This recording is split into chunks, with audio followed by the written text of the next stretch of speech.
Now, imagine letting your grandma fix your operating system and hugging your sysadmin. Bullshit is not built to fight truth. Bullshit is built to fight other bullshit. They don't outright lie that they are healthy.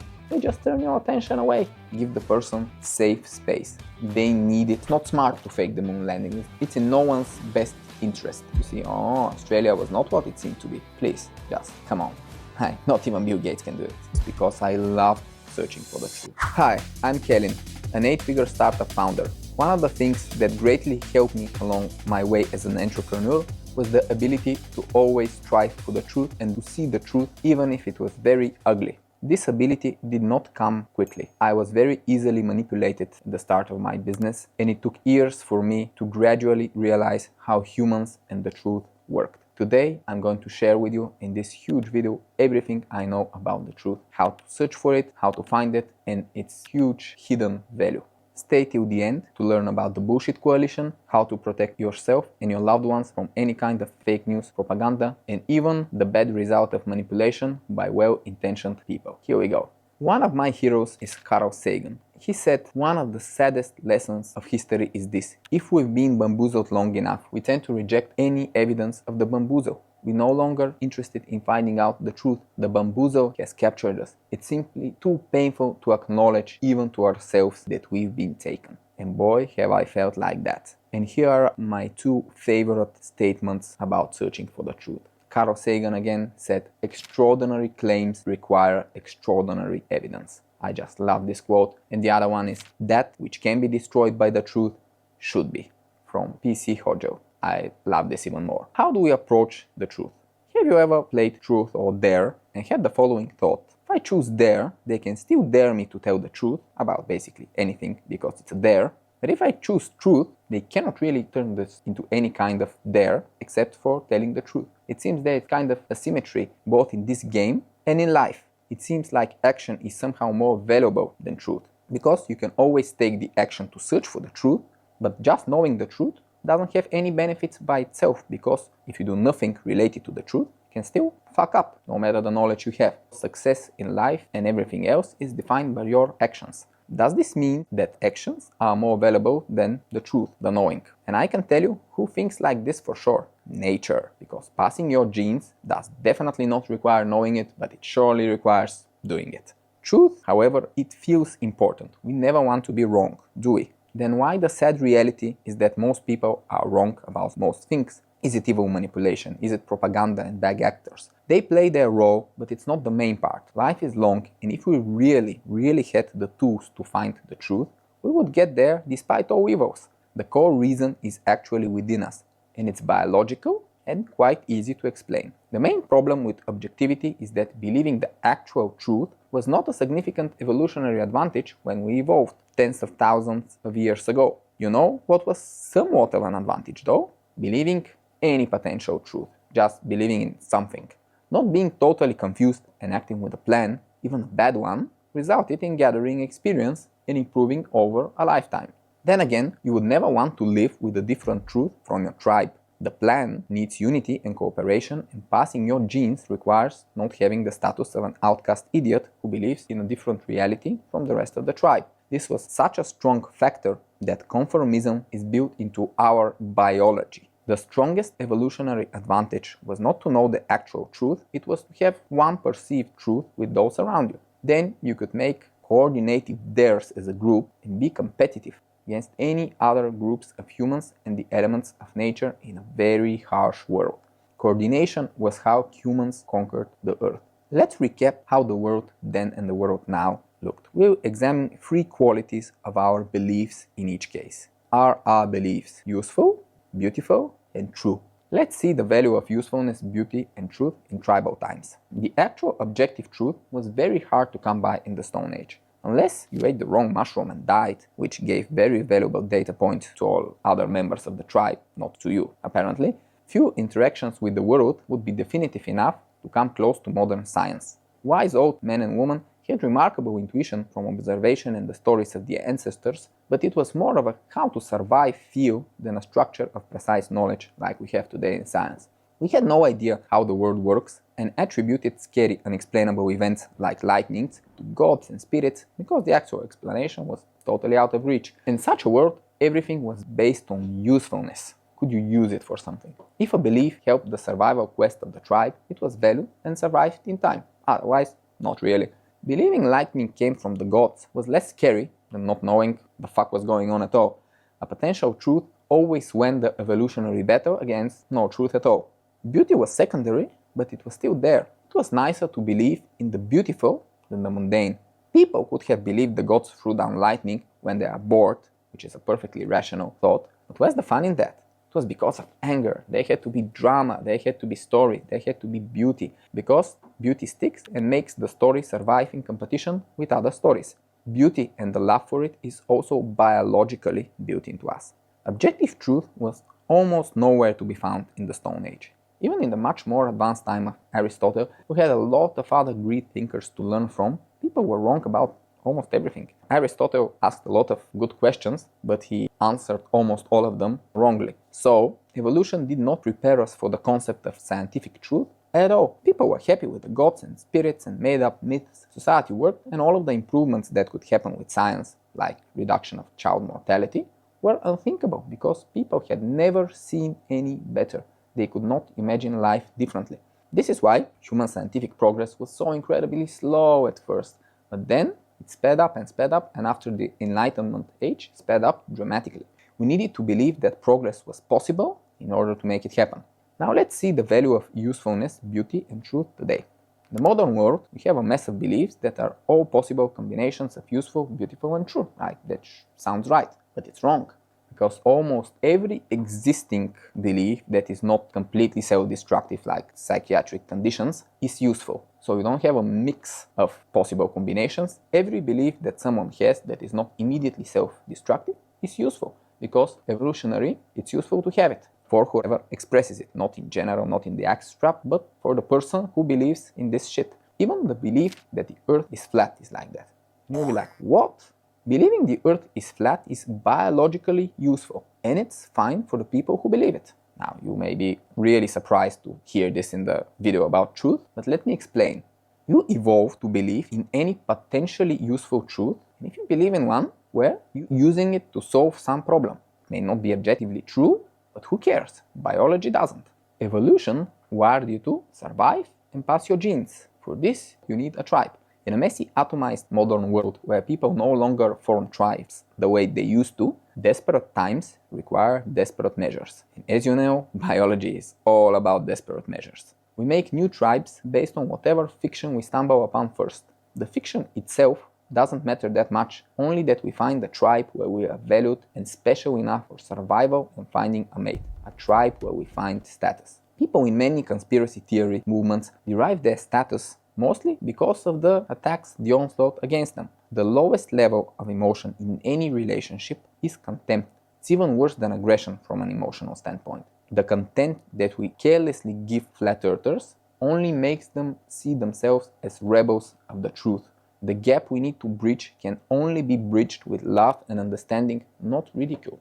It's not flat earthers' fault that they obey their biology, because we all obey our biology. While it's our social responsibility to help more people get closer to the objective truth for their good and the good of society, this will not happen with arguments. Biology is prepared for arguments and logic and has defensive mechanisms. It's love, compassion, and understanding that melts the ice. Because the flat earther just desperately wanted to be special and find some real human connection. Since when is this a bad thing? Their method is not the best, of course, but who are we to judge? This is only a sad sign how much society is lacking better ways to find true human connection and flows in general. Okay, so biology made usefulness always dominate objectivity. And some people fall into the traps of tribalism, which separates them from the actual truth. Is this the whole story? Sadly, no.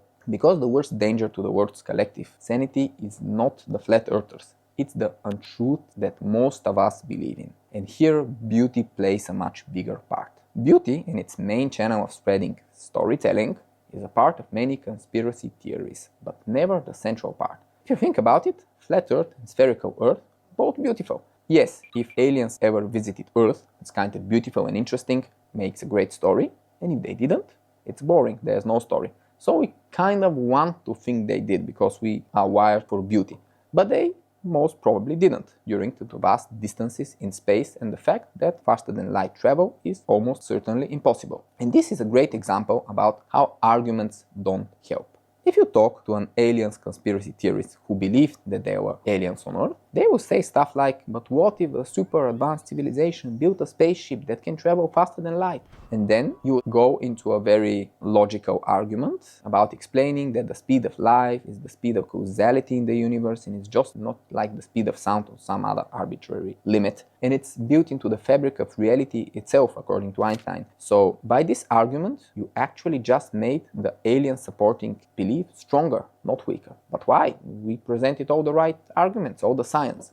Because the biological mechanism is that in order to counter your truth that endangers their core value, beauty, they generated more beauty in order to shore up, make a good defense. And the more beauty is the super advanced, beautiful spaceship, which they imagine like to be next level. And just like that, they are more convinced than before in the aliens story, because they now have more beauty and it came from beauty. And although beauty plays a role but is not central to most conspiracy theorists and most religions, finding human connection, feeling loved in a community rather than suffering alone is usually the main drive. Unfortunately, the central danger to truth is not from the flat earth model we explored, which is take something that is clearly untrue, useful to the self, so it helps us find a tribe, build human connection, and may or may not be more beautiful than the alternative. There's a much more dangerous, sinister model. And it is, you take something that is partially true, it's often useful for a group, a tribe, not the individual, but the group they belong to, and it's usually very beautiful. It's just unnaturally beautiful. It goes into the myths and legends and utopia beautiful level. And this mystery danger, that is the sum of those, has a great name that we'll use from now on in this video. It's called bullshit. Let's see the main ingredients of bullshit. Bullshit is at least partially true. So if you believe in the flat earth, similar movements, they can never get big as there are very strong headwinds. There is resistance. Too many people will outright reject this because it's obviously false, and by extension, the people in the group will get not a lot of space for expanding. The environment is hostile. Even if there is some beauty involved, the environment will never be friendly for this movement to evolutionary develop and become more and more popular and gain territory. But if there is partial truth, we can convince people in our cause with arguments that are actually true, and of course from all of those arguments we choose the most easily verifiable, so we have some kind of resemblance to a scientific structure, and when we mix those with playing to people's emotions and sprinkle in some beauty in the form of stories, we have a very persuasive mix.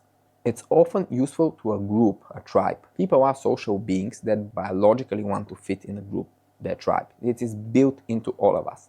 The tribe has an energy and behavior of its own, and the simple goal is to survive against threats and be competitive against other tribes. Therefore, it needs, as my favorite blogger Tim Urban says, a glue, a strong identity-building story that unites the people in the tribe. United tribes are powerful and competitive, while, of course, ununited, disorganized tribes, they lose the evolutionary battle and are devoured by the stronger tribes. So all the long-term surviving tribes are powerful, big, and very united. And over time, they recruit people from less competitive tribes using all kinds of combinations of brute force, coercion, incentives, carrots and sticks in all possible ways. The uniting story of the tribe has to be emotional and beautiful in order to be sticky enough to work, in order to replicate its story genes in the evolutionary battle. There is no incentive for truth in it. In theory, it can be true, as the word is chaotic and has a ton of potential emotion and beautiful stories, of which very few are actually true just by mere chance and statistics. In practice, the glue story is almost never true. It usually has grains of true though, as it gives it extra strength. Bullshit is very rarely a complete lie, and this is a big problem when you try to debunk it. Now let's take an example of a bullshit story and analyze it. We'll take the communism ideology in its historically most relevant Marxist-Leninism variation. So don't think about modern China, which is not purely communist, but think about the Soviet Union, for example. Communism has grains of truth because it has a valid critique of capitalism, Capitalism has downsides, it has an exploitative nature, and it often has free market failures. For example, stuff like education and science don't develop in the best way with capitalism, because capitalism seeks short-term returns, while the return of good education, healthcare, and science may be very long-term, or even may actually reduce the market. For example, if everyone is healthy, the health industry disappears. It's bad for the economy, but of course it's good for people. So we see that capitalism has flaws in the incentives, which result, for example, in the very expensive healthcare in the United States. But communism, despite its valid critiques, does not offer a better solution, and it completely ignores what human nature is all about. The story that communism tells about humans, about them being a blank state that you can brainwash into being the perfect citizen, is just objectively false. It ignores what motivates people. It ignores their appetite for corruption when they end up in a position of power in an otherwise scarcity environment, and it provides fuel for one of the most destructive human emotions, which is envy. On a more structural level, on a more society level, centrally planned communist economies turn out to be a disaster in the long term because you cannot plan everything. This is a case where the invisible hand of the market does the job better. So communism as a theory is at best partially true, and it has a lot of flaws, almost certainly much more than capitalism. But what happens in practice? How did the Soviet Union work? Marxism-Leninism generates a huge tribe of people, millions, hundreds of millions, in fact, and attempts at brainwashing them into worshipping it like a religion. The bullshit of communism, of Marxism-Leninism, serves the interest of the tribe, not the individual communists. They were fucked up. But the tribe became strong. It became one of the strongest countries in the history of the world. And finally, Marxism-Leninism had a very strong reliance on beauty. Like, imagine the utopia where everyone has everything, not even needing money anymore. Brotherhood, freedom from exploitation, ultimate equality for all. And all of these utopic stories, they fit the beauty need of people. They fit their need to have an ideal to strive to. And they were part of the brainwashing process, sadly. After countless of tries and more than 100 million dead and repressed people, which is worse than even Hitler and fascism, no one has even come close to this utopia, because it's a lie, a beautiful one. If you think about it, communism, fascism, most of the populism, and all of other major hurdles for a well-governed democratic society are all variants of bullshit. So are all the companies that harm the world with their shitty products. Tobacco, gambling companies, Coca-Cola, McDonald's, all about bullshit. They don't outright lie that they are healthy, they just turn your attention away. Cute polar bears from Coca-Cola, and you forget that it's one of the most unhealthy products that you can consume, because objectivity is lost when you are played on your emotional strings. In a world with amazing access to information and still a lot of authority carried by experts and scientists, outright lies like the flat earth story are no longer a huge danger. Bullshit, however, which is easier to create than to debunk, which is scientifically proven, especially in the current shallow and very fast-paced digital world, it thrives like there is no tomorrow. Bullshit is one of the biggest dangers to the world. It's even more dangerous and insidious enemy of the truth because it survives longer. It's harder to debunk and it's much more resilient in the public discourse. Bullshit is everywhere, on every level. The bigger a system is, like the government or a huge corporation, the more bullshit it produces. Unless the leadership is truly exceptional and highly dynamic, there are like very little companies and countries in the world history that were led like this, which means that the leader is just amazing, everyone has faith in them, and they get the best possible people in every position of power, and everyone who even just has a small pinch of bullshit and just makes a small bullshit action are fired, replaced on the spot, so that no bullshit culture can get root and develop. Unless it's like this, which is really rare, we get into the following death spiral downwards, which is that bad incentives bring out the worst in people. The worst in people creates bad structure and rules, and the bad structure and rules bring more bad incentives. And when you get into this spiral, even if the people are just okay, decent people, their actions, they become bullshit actions. Have you ever asked yourself how the fuck most small companies battle overwhelming odds and are very effective, and they often bring out great products, while the big companies, governments and institutions are not, despite huge advantages like economies of scale, easy access to partners, vendors, access to capital, government support, subsidies, high trust and stability because of brand recognition, and of course more people working in the company, which means more collective industry experience. Huge advantages. But doesn't work great in the end. All of these big companies are very ineffective, and governments even more. Why? We believe that the reason is because people working in big companies, governments and institutions are separated into departments. And these departments, in the so-called budget organizations, are competing for spotlight and funding, which means that instead of having one big team that tries to go in the right direction, we have many small teams that think more how to fuck up the next team that competes for funding and attention and spotlight, then they think about how to cooperate. When those departments go many levels deep, we have a lot of passive sabotage. So you have the chance of proactively helping another department, sometimes another co-worker, but it makes your life more complicated and takes the spotlight away from you, from your department, and gives it to someone else. And since less than perfect managers oversee this, don't see your contribution, but see the success of someone else, especially if it's structural, especially if it's another department, what happens is passive sabotage, which means you don't help. You do nothing. You see how to improve the situation of the other department, but you do nothing.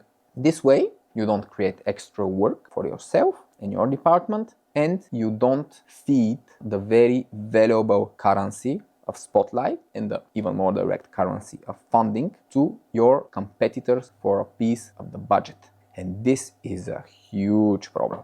And this is a problem when we go into bullshit territory. If everyone valued highly the truth in big organizations and they were not overflowing with bullshit, passive sabotage would not happen. But if we get into the downward spiral that we talked about, with bad incentives, bad rules and structure, and people bringing out the worst, not the best, in themselves and others, then eventually we get enough bullshit that we have passive sabotage, and once we have passive sabotage, there's no going back. Eventually the death spiral continues, and then we get active sabotage, which means extremely toxic people in organizations. One toxic person in an organization, which is toxic enough, can ruin the work and the output of hundreds of people, because it's easier to destroy, especially in terms of relationships and trust, than to build. And as Upton Sinclair, an American novelist and social reformer, said, brilliant quote, "It is difficult to get a man to understand something when his salary depends on him or her not understanding it." Just brilliantly describes the situation of a lot of people in big organizations. Those people, they get into a comfort zone that resist change and improvements and equate their salary with survival. So they have their salary, their first instinct is defend my salary, defend my comfort at all costs. So anyone who jeopardizes their comfort and their funding, which is where their salary comes from, they're ready to sabotage them, not just passively, but they're ready to actively sabotage progress. Wait, there's an example even worse, if you can imagine that. It's when one huge rich organization offers a bunch of overpriced shitty services, which are very typically IT or consulting services, to another huge rich organization. For example, one can be a big corporation, another can be a government. Both organizations are just exploding with bullshit and totally detached from reality. Organization 1 has a shitty product, the best salespeople, high brand trust, and it has the budget for kickbacks, corporate gifts, and so on. You know how it works. Organization 2 has day job bureaucrats who make decisions about millions of dollars. Their managers are also completely clueless. Independent experts are consulted, and together they make a decision without understanding how bullshit sales works. And here is a result of this situation. In September 2023, the city of Birmingham, one of the largest municipalities in the whole of Europe, declared bankruptcy. Now, we are used to seeing this in the US, where, for example, Detroit declared bankruptcy, but in Europe it's quite unusual. How did it happen? Everyone had their political story, like the right, the left, all had their theories. But the story that actually happened is not pretty for anyone, because after 131 million British pounds were spent on Oracle accounting and HR software. I repeat, this is more than 100 million pounds for fucking software that never properly worked, resulting in more than 70,000 transaction errors. I don't know how many transactions a big municipality has, but this is a fucking lot of errors. The city council could not monitor its own balance sheet. Imagine, huge organization doesn't know how much money they have. Crazy stuff. They ran out of money because they didn't know how much money they had, and they had to announce it publicly because they had to stop paying their bills. And after a 5-month audit, it was still unclear how much they are in the red. This is the price of extreme bullshit, the huge cost, because they trusted Oracle. This is where our world is going if we don't fight for the truth, because bullshit always have the incentive to conquer more territory. The push and pull evolutionary forces will always push bullshit forward, because someone somewhere gets 131 million pounds for a software that doesn't work, and in the end bears no responsibility. And there is one more huge generator of bullshit, which is connected to the public perception of success. We live in a chaotic world where adaptive people succeed by constantly adapting, which often includes doing ugly stuff or unethical. But once they succeed and they are in the spotlight and there are the microphones and the cameras and they are asked, how did you succeed? They either can't afford to, because for example it's a public company or a big brand and they cannot afford to tarnish the image of what they created, or they simply don't want to because they just don't have the honesty and the vulnerability to tell the full ugly truth story. Instead, well, they can't outright lie because they are, people who saw what happened, but they tell a half lie, a bullshit story instead. How does a bullshit story about success look like? Well, you did, let's say, 20 things in order to make it a huge success, and one of them brought all the success, made all the difference, and is very often the ugliest thing you attempted. Why the ugliest? Well, the competition didn't have the guts to do it, they didn't have the balls.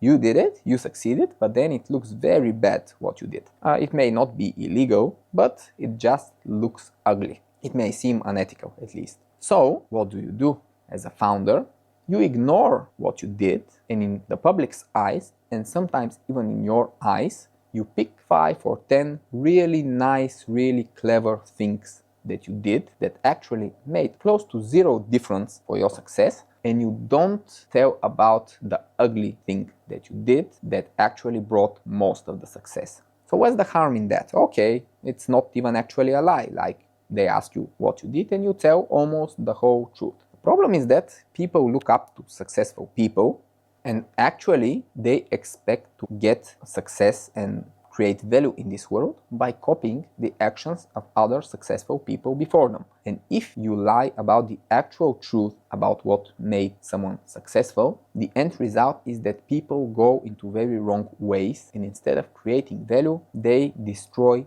value because they do things that don't actually create value, and they lose their time and their money, their investments, the investments of their investors. They waste a lot going the wrong road. The picture became pretty bleak. Biology is not on our side. Social evolution creates more bullshit. Is there hope at all?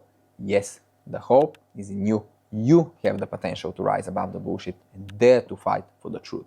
It's not an easy fight, but it's very fulfilling once you get going. In order to make a difference, you have to understand the nature of the struggle between truth and bullshit, and it's not what it seems. Truth and bullshit are not two sides of the same coin. Bullshit has a self-serving agenda for its group and is thus a directed force. It's an influence. It has a direction. It wants to go somewhere. In this context, what is truth? Well, it's not a force. Instead, it's an ideal. An ideal does not directly engage in the evolutionary struggle. Truth will be there even if no one believes in it, because it just is. It's not in the fight for survival like other ideas. That's the difference between an idea and an ideal. The ideal will always be there. And in what fight are ideals in? In none. They just exist. They are not part of the evolutionary struggle of ideas. And this is one of the main things that I want you to remember from this video. The truth cannot fight for itself. We have to fight for it. The truth has no power. It's only an ideal. So the fight is actually between a very loose coalition of bullshit promoting groups, of course, each promoting their own bullshit, and they also compete with each other directly. And there are some truth promoting groups and individuals which are smaller and small. Since all of the participants in the fight are humans who have the strong biological attraction to any emotionally serving factor of the truth, the bullshit coalition has been, is, and unless we totally reform our education system, it will always be bigger. But bigger does not mean stronger. No, that's not a sumo fight. This is why we have a chance. Because bullshit is not built to fight truth. Truth is a minority. There are very little truth-believing individuals. They don't have the same directed force as the bullshit that has some self-serving agenda for the group. Bullshit is not built to fight truth. Bullshit is built to fight other bullshit. That's what you should remember. The bullshit is not built to fight truth because the danger to the bullshit is not the truth, but an even stronger bullshit that would take away the members of the weaker bullshit. Stories are in an evolutionary battle, while truth is an ideal which is just supported by a small fringe group of people. Stronger bullshit is a bullshit that's not closer or further from the truth, because that's not how this works, but it's just a more uniting, more sticky, and more beautiful. For the people trapped in a strong bullshit story, objective truth on the matter is out of reach. It's irrelevant, it's lost already. The battle is lost for the moment. It can be won again later, but for the moment, it's lost. And for this bullshit story, the danger is not truth, which is far, far away. It's another bullshit, because all of the bullshit stories aggressively try to steal people from each other, steal people from their groups. Do you know that historically in all countries with Marxism-Leninism, the first thing that the Communist Party did was immediately ban and repress all organized religion. For example, Orthodox Christianity in Russia. Why? Well, communism has one utopia story and religion has kind of another utopia story. So this is direct bullshit competition. We don't exactly know if the Christian utopia story is bullshit, but it doesn't matter because this is not a level of fighting for truth or false. It's a fight of one very sticky utopia story and another very sticky utopia story, which means that the one that gets the power will immediately try to completely destroy, just annihilate the other one. So this is why they got true Christian believers in the Soviet Union and sent them to the gulags to die, because it was too dangerous to have a direct competitor in the bullshit arena. The truth team is much smaller, but it has one goal: fight the bullshit. So it is oriented in the right direction, while the bullshit is not. There are no multiple versions of the truth, so there is less infighting within the team. It's very well prepared for this David versus Goliath battle. When the truth team clashes hard with a member of the bullshit coalition is bigger, but usually the truth team wins, because once you are in the truth team, you have the tools to resist bullshit, and the truth team almost never loses members to the bullshit coalition. The bullshit coalition loses members to the truth team all the time. People suddenly get out of the fog, they see that they have been believing in bullshit, and they join the truth team. It's not a problem that people don't leave the bullshit coalition. The problem is that new people join all the time. And of course, these people are just new young people that enter the arena of ideas, and they may be members of weaker bullshit camps. The main problem with this dynamic is that Team Truth is small and cannot monitor all the bullshit that is forming everywhere in accordance with evolutionary forces. So bullshit is the normal thing with our biology. There is no prevention, and we do late partial damage control when a bullshit story gets out of hand. For example, when cults become huge, stuff like this. And it's very sticky, and it fills the psychological hole in the lives of people, as we mentioned with the flat earthers. So if it's something like religion, it can survive thousands of years. And of course, religion has good and bad sides, but here we're not talking about good or bad or true or false, we're talking about sticky, how sticky it is. And if it's sticky, then people don't leave, and this camp of the bullshit coalition just becomes larger. In this model, the big loose bullshit coalition, the smaller group of elite fighters from Team Truth, reach something like a dynamic equilibrium.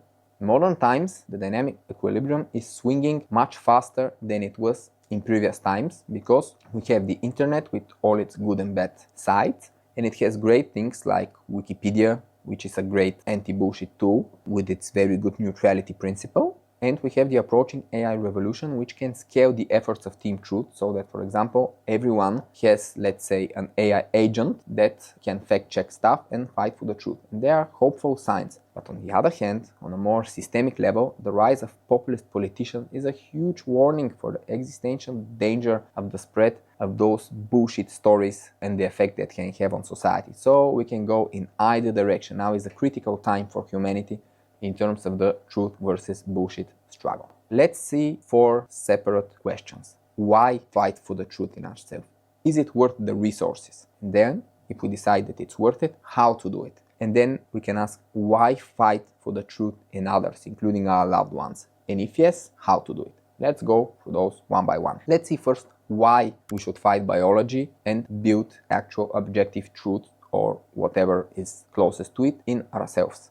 It's not that you win that much by being in Team Truth. So truth by itself doesn't give you huge personal, psychological game of self advantage. It's more about how much you can lose, how much we can lose if we end up somewhere in the bullshit coalition. Because you can end up in kind of better places, which is, let's say, the better spiritual movements, but you can end up, let's say, in ISIS, where you are brainwashed that blowing yourself to death is the best thing that you can do with your life. So you lose control over where you end up in the bullshit coalition, because everything becomes about emotions, everything becomes about the things that your psychology needs but doesn't have, things like universal unconditional love and human attention, and you can end up like in a good place, more or less, or in a very, very bad place. And there is no middle path between being in Team Truth and in the bullshit coalition, because when you're in Team Truth, you are resistant to bullshit, you have the tools to resist. When you're in the bullshit coalition, you're surrounded by other people who are in the bullshit coalition somewhere, and there's no one around to really uphold the truth and fight for it. And you gradually, even if you more or less had it, you lose the ability to even see and fight for the truth. There's no middle path. You either love the idea of truth and fight for it, or you leave yourself to the evolutionary forces, like the natural way, business as usual, which will lead you into one of the many bullshit camps. And if this happens, we lose touch with reality, at least in some parts of our life, which hinders our potential in the game of life, where objectivity and understanding ourselves and the world are the key to success, because we want to acquire resources, build good structures, and in this case, we need to know what we're doing. We need to know the truth. But if our beliefs are useful, is it important if they are true? Maybe we are built like this biologically for a reason. The problem is that false beliefs, even if they are useful, like most false beliefs and most of the bullshit, is they generate a ton of secondary false beliefs. Information is like a network structure. There are cause and effects. Let's say there's a structure, there's influence, and if you believe something that is wrong, you immediately start believing more secondary beliefs that are also wrong. But if your initial belief is useful, won't it also be secondary useful beliefs? Well, no, it doesn't work like that. Those two things, the usefulness and the objectivity, they work differently. Why? Because secondary beliefs are not useful, because the super useful beliefs come from the concept of flows, which is like things that you cannot really get wrong, things you cannot really overdo. These are things such as self-love, unconditional love, the strive for your freedom, respect for others, being creative, being motivated. These things you cannot really overdo. They're just great. And let's say that we have a statement like self-love is essential for good mental health. An obviously true statement. Okay, this is a useful belief. It's probably also a true belief, but let's focus that it's useful. Okay, let's try and generate a good secondary belief. Something that comes from this, and it's not the same statement, because then it would not be a secondary belief, it would be the same belief. Okay, try. I challenge you, try. Self-love is great, and it's great. That's all there is to it. You don't need justification. It just is. There are no different types of self-love. It's a flow. You cannot divide it. Same with unconditional love. I'll give you another statement. Unconditional love is always good. We're talking about feeling unconditional love, not like doing stupid things because of that, just the feeling. Unconditional love is great. Okay, try and make a secondary belief. You can't. It's a flow. It already goes to all of the good places. This principle can help you in a lot of areas in life. For example, in a lot of conflict, it can help you. And it's just this. Unconditional love is always good. This is all there is. Of course, this again does not mean that you do stupid things because you do unconditional love. You should still hold your ground, protect your interests, and not allow someone that you love unconditionally do harm to you. But this is on the behavioral level. On the emotional level, unconditional love is good. And there's not a lot that you can take from this. And a third example, long-term freedom is always beneficial. It's always good to be able to do more stuff, because then you can choose potentially better options. And again, what can you take from this? Well, not really. That's all there is. So all of the really, really, really useful beliefs, they are flows. They come from the main flows like love and self-love and meaning and respect. And when you have those, that's it. It's not about believing the right thing. It's about getting them integrated into your life so you live striving for long-term freedom, so you live with self-love, so you live with unconditional love. Well, that's the hard thing. It's not hard to just make a chain of statements. This is empty. The real thing is you need to feel those and live them. And if you had a really good, useful belief, which is a core flow, secondary beliefs become useless. But on the other hand, if you believe something that is untrue, if you believe in some bullshit, it generates problematic secondary beliefs. Now, let's look at some examples. We may take a false belief, yet marginally useful. For example, carrying this charm will protect me from harm, some superstition. Okay, this is false, but kind of useful because it gives you peace of mind without actually influencing the chances of harm unless you're really reckless. So, okay, we can say that this is marginally useful and false. How does this translate to secondary beliefs? Can you generate a useful belief out of a false belief? Well, actually, not really, because this belief is false, and if you generate, and you will generate, other false beliefs from it, they will no longer be useful. They will become less useful the more steps you make. Belief generating belief, and this one is a slippery slope. Your biology tells you, believe this is useful, makes us feel better, you believe it, even though it's objectively false, and then you start believing more and more false things. This is how you lose touch with reality. All of this explains why we never evolved to care about the effects of secondary beliefs. In the Stone Age, life was simple, short, violent. There was no space and time for secondary beliefs. And they did not affect us nearly as much as they do today, because in the modern age, in a complicated world where we live long lives and compete in more abstract fields for success and happiness rather than survival, secondary beliefs have a huge influence. But when we evolved, there were almost no such things as secondary beliefs. Here's a modern example from a very famous political turnaround in US political history. Imagine you're a United States factory worker, a job that used to be middle class some time ago, in Pennsylvania, in the Rust Belt, and this job you lose due to outsourcing it somewhere overseas, globalization basically. What's the useful thing to believe? Well, you need to make a leap of faith. The useful thing to believe is optimism. You can always reinvent yourself. You can learn new skills. You can succeed against the odds, because can you? You can. Will you? Well, that's another question, but can you?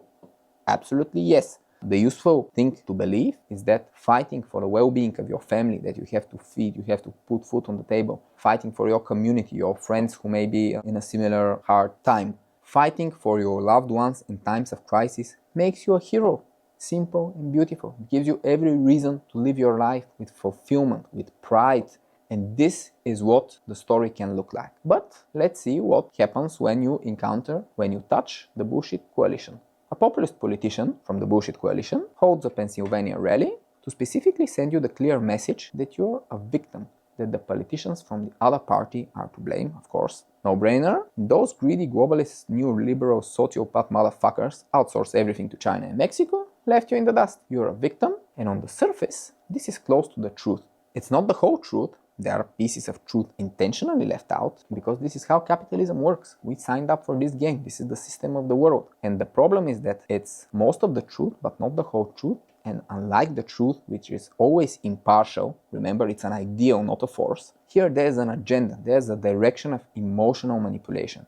They tell you you're a victim in order to make you angry so they can harvest the energy of your anger. And once there is a direction, an agenda, a story, and your emotions take over, it doesn't matter what the initial percentage of truth was, even if it was high, because they didn't completely lie to you. They told you a story with a lot of truth in it about the outsourcing the job, but secondary beliefs take over. The fact that your job gets outsourced to Mexico distorts your belief about Mexico without having the correct data points about it. For example, if a Mexican immigrant comes to Pennsylvania, even though they will likely not come exactly to Pennsylvania, they will go to the southern states, but if, in theory, a Mexican immigrant comes to Pennsylvania, they say, oh, the fucking Mexicans that stole our jobs, even though the immigrant that comes from Mexico is certainly not the one who stole your job, because he probably didn't have a good job in Mexico, and this is why they come to the US to find a better job. So it's definitely not their fault. But now you have this in the back of your mind, say, these Mexican fuckers. It's the same with China, with globalization. You just get all of the truth distorted in your secondary beliefs. When you get cheap imported goods, for example, when you get goods that include rare earth minerals mined in China, well, then globalization is great. But when we lose our job because our factory moves to China, fuck globalization. Chinese are the worst. Globalization, greedy motherfuckers are the worst. So when huge corporations like Amazon exploit hundreds of thousands of expendable workers to support same-day deliveries, it's great because we get our delivery in the same day. Where are all the people boycotting Amazon? But when we are the expendable ones, it's not great anymore. That's just how humans work. It's normal. But the problem is that this is our darker side and we have a better side. And everything got distorted. Being a hero story, which we could internalize, that we could really make our own, it got changed into an ugly and not objectively completely true victim story because of our interaction with the bullshit coalition, where they manipulated us in order to use it to get our vote. And they gave us a harmful story that is the opposite of useful. They only pretended to give you a useful story, and you gave them more trust than needed, and in the end, they get your vote, they increase the power of their group, their tribe. Make no mistake, they completely knew what they were doing. This was just done in cold-blooded conscience. That's just how ugly politics is and how it works. The saddest part is that you already have a true and beautiful story that you can make it, despite all odds. I can do anything and survive against all odds is always true, because you can. Your potential is always there. You always can. And this is true and beautiful and inspiring. And instead, they gave us this stupid victim story. Instead of leaning into the better side of our biology again, because the option of being a hero is built into us. Due to evolution selecting for cooperation in the tribe and even risking it all for the tribe, making sacrifices for the social group, we have it built into our biology, the option of being a hero. Problem is that someone just got there and cancelled the option. They gave us much worse options. The populist politicians dare to come with their bullshit and replace this true and useful story into one that is not true, not useful, and generates very wrong secondary beliefs about countries you never went to. So they made you weak, they gave you someone to love and to hate, and just move to the next city to do the same. It's an extremely sad story. And of course, they made sure to run TV and internet ads in order to reinforce what you were just potentially manipulated in. So, really ugly story. And do you see how not respecting the truth highly enough, how it backfires? Because you started out without having a knowledge, a feel of how the world works, how politicians work. You didn't strive for the truth and you fell a victim of the bullshit. And you need to fight for the truth proactively. There's no force. Truth is not a force. You need to be the force. And remember, from this dark example, the worse the intentions around you, the more truth you need to survive and thrive. Because it's much easier to manipulate someone than fight them if you have bad intentions. People will always first try to manipulate you, and then they will try to fight you. So the more evil, the worse the intentions you have around you, the more truth you will need to have in you, the more tools you will need to have in you for discerning the truth in order to be resilient. And guess what? In the end, no one will fight you because they will manipulate others successfully in a large part, and they will never get to fighting you. So you will not be fought in the end. You will become a member of the truth team, while the bullshit coalitions fights mostly between each other. The government and big companies are the typical bullshit actors. They have the main intention to build and keep control over you. That's what they do. That's what large systems do. It's just Darwinistic forces. The systems that govern their evolution, the driving forces themselves forge them in such a way. It's not the fault of single people. It's not that everyone working in Coca-Cola or McDonald's, a very bullshit infested government. It's not that it's the fault of the people there. It's the system. The system which, of course, selects for not the best people, as we said, with the incentives. Bullshit is the main tool of control over the masses because of our biological susceptibility to it. As long as we're coping using bullshit, they would provide it in unlimited quantities. So we have to constantly resist. It's a constant fight, no way around it. Truth is your shield against bullshit. In this fakery-dominated world, you cannot survive unscared without having the truth shield. This is why it's worth investing the time, the energy, and the focus in this messy, noisy world to forge this shield. Even if at first sight this doesn't look like a very productive investment of your limited resources. To forge a big-ass expensive shield just for this, which doesn't directly grant you anything in this transactional world.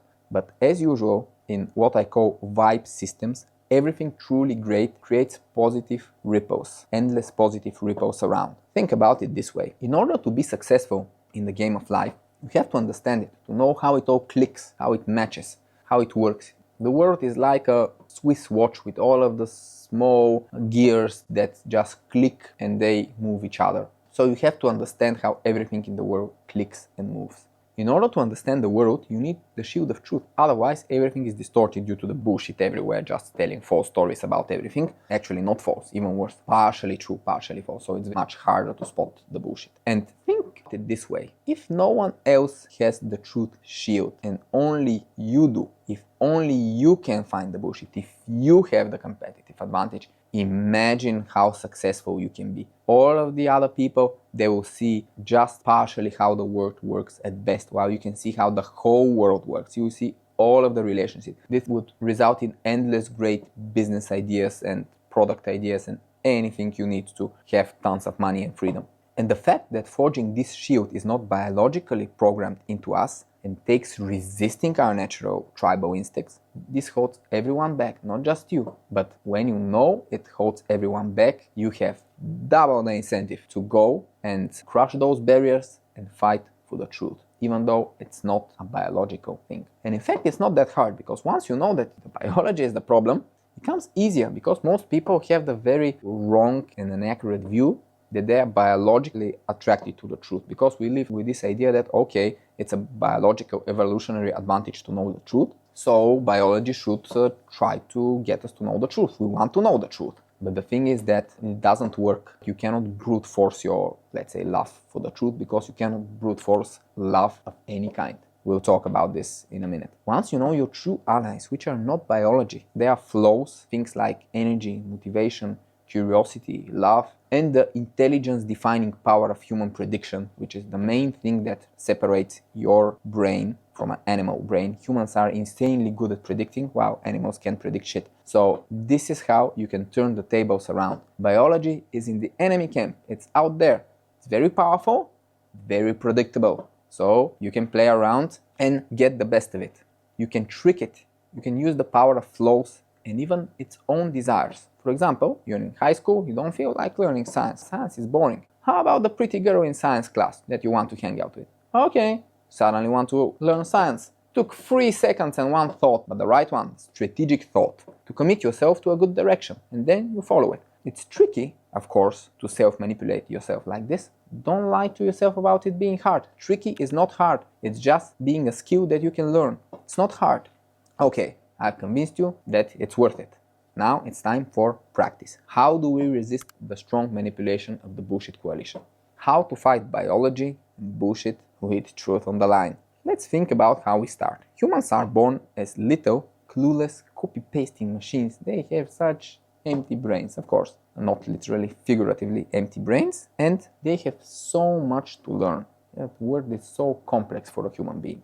The first years of their life, they copy everything they can, everyone around, they learn how to talk. After a year, by copying words from adults, not a lot of logical conscious reasoning happens. information processing in a low level leads to intuitive patterns forming like language and others, but there's not a lot of logical patterns yet. It's mostly intuitive ones. And we're mostly filling blank space with structure without not knowing how we do it as kids. And data points are welcome, we explore the world, we are curious, we play, and we learn. Slowly, kids may start to reason logically. With reasoning comes filtering. Okay, should I copy this? I copied everything up till now, but should I copy this? Is this a good idea? Is this belief good, useful, or harmful? Maybe some of the data I'm copying is actually biased or wrong.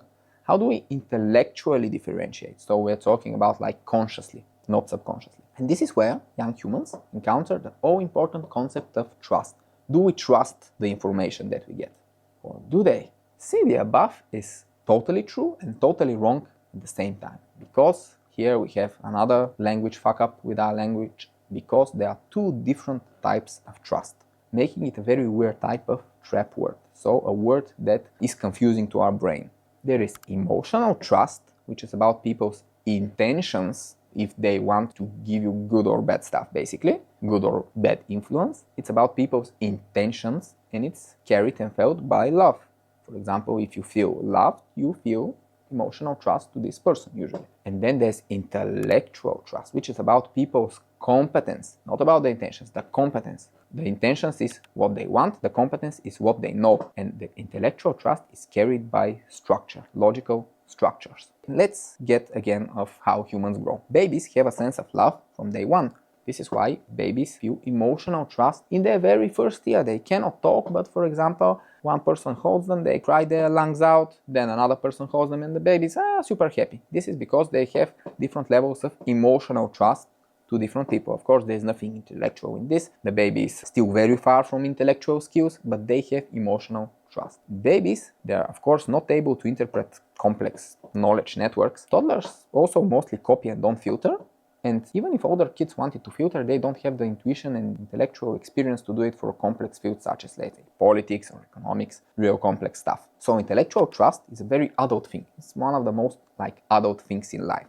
Kids or even adolescents are not capable of proper intellectual trust that actually works. But when we gather data points, have some intuition, and kind of get the gist of how the world works more or less, we now are capable of intellectual trust when we have a fully developed adult brain, and of course, if possible, boosted by education and diverse experience. The more you have encountered, the more shit you know, and the more you know who and when and how to trust. Of course, it's very important that your diverse experience is not distorted by emotions, because otherwise you get the wrong data points. Now you see why the way we talk about trust is always wrong, because we never specify, we never differentiate. Is this emotional trust we are talking about, or is it intellectual trust? Because these two types have nothing in common. Nothing. This is totally different things. If babies are capable of one, but a teenager is not capable of another, it should be a total red flag that these have nothing in common. And when we say trust, and we always mean specifically one of those, or at least mostly one of those, with the same word, and for some people this is intellectual trust, for others it's emotional trust, it's a mess. It's a mess. We don't really know what's going on with the world, because language defines the way we think, and when it's one word, totally different things, it just completely fuck things up. Again, another example.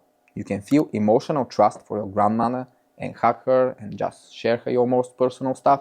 And you can feel intellectual trust for your sysadmin to fix your operating system that is broken. Now, imagine letting your grandma fix your operating system and hugging your sysadmin.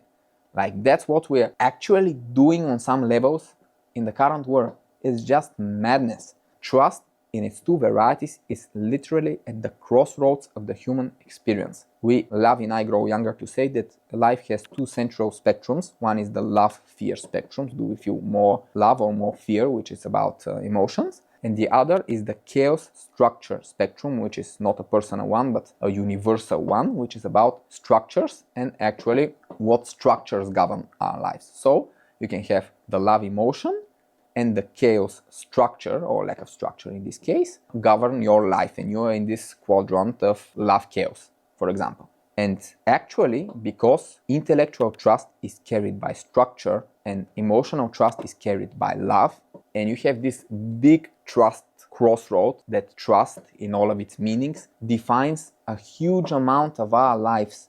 And by having two totally separate meanings in one word without differentiation, we're fucked up. This is probably the single worst influence of language in the modern world is the word trust. That's the broken word. Because we got these two concepts and we merge them into one word, and from that all goes to hell.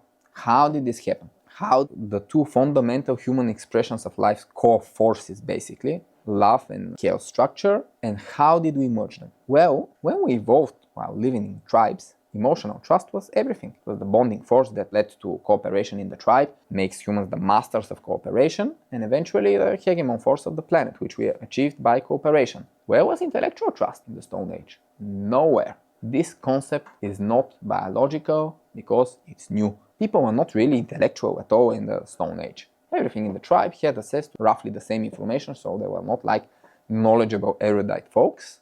They were just all folks.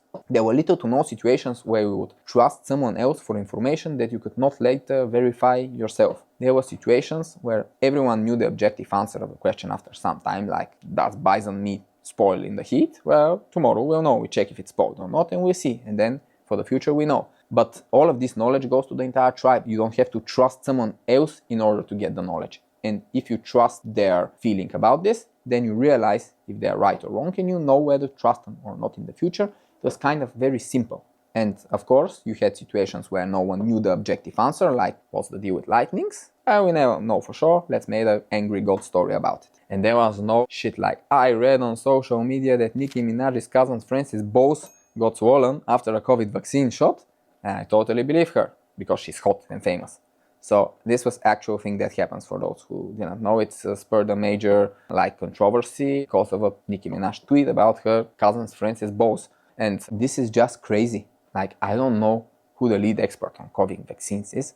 I'm pretty sure the friend's cousin does not deserve my intellectual trust, and the data point of his swollen Bose can be safely ignored. So that's a key skill, to reduce the noise by ignoring everything that can be safely ignored. Unverifiable information, just toss it away. Ignoring it also helps with another huge problem with the surrounding noise: how to stay focused, how just not to lose yourself in this immense ocean of information. If you haven't guessed by now, social media is a big part of the problem, and here are some great ideas for improvement. This link will be in the description, as well as a lot of other links from the text version of IGrowYounger, because I have found a lot of amazing resources about how to get closer to the truth. But we will not dive in reforming social media in this video, because in IGrowYounger we focus on your direct responsibility, and reforming social media is beyond your direct responsibility. You can be responsible as one person, as a citizen on social media. You are responsible for reforming yourself though, and social media is on another level. Social media, of course, makes this harder, but you can still succeed. So don't blame social media, just do your part of the job. So let's recap. Emotional and intellectual trust are both very important in the modern world, even though in ancient times there was only emotional trust, in ancient tribal times. Emotional trust is a very valuable skill. It will always be critical for our survival in society. Otherwise, we can get into an abusive relationship, or it's just extremely important to know who to trust emotionally, who to get into relationships with, who to trust with your secrets, your personal stories. It's very important, as it has always been. It keeps us out of emotionally malicious people's way. Intellectual trust as a skill is, however, also essential to find your way as close to the objective truth as possible. It is the only tool to find your way in an ocean of information with vastly varying quality.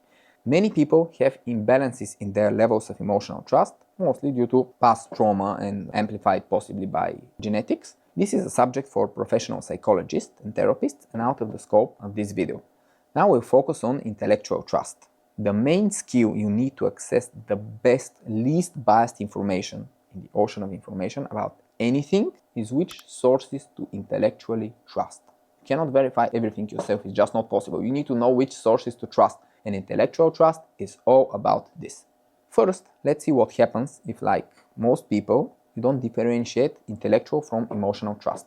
This means that you simply only have the emotional trust skill, and as both biology and evolution developed it, it's your 100% default option. Not a great start. And an even worse addition to this is the very powerful thing called confirmation bias. Because in tribal times, It was very, very important that you believed the same thing that your tribe. It was a matter of survival and passing your genes. We are pre-programmed that once we believe in something, supposedly the truth of the tribe, you are subconsciously attracted to sources that confirm it and subconsciously avoid ones that reject it. I repeat, subconsciously. You are not aware that you have this bias. I can assure you, you have it, and you have to consciously now fight against it in order to balance things out. Otherwise, you get stuck in a bubble, and it's not only social media that creates filter bubbles. You create them. You're pre-programmed with a confirmation bias to self-create your bubble and only believe what you have a good time believing in.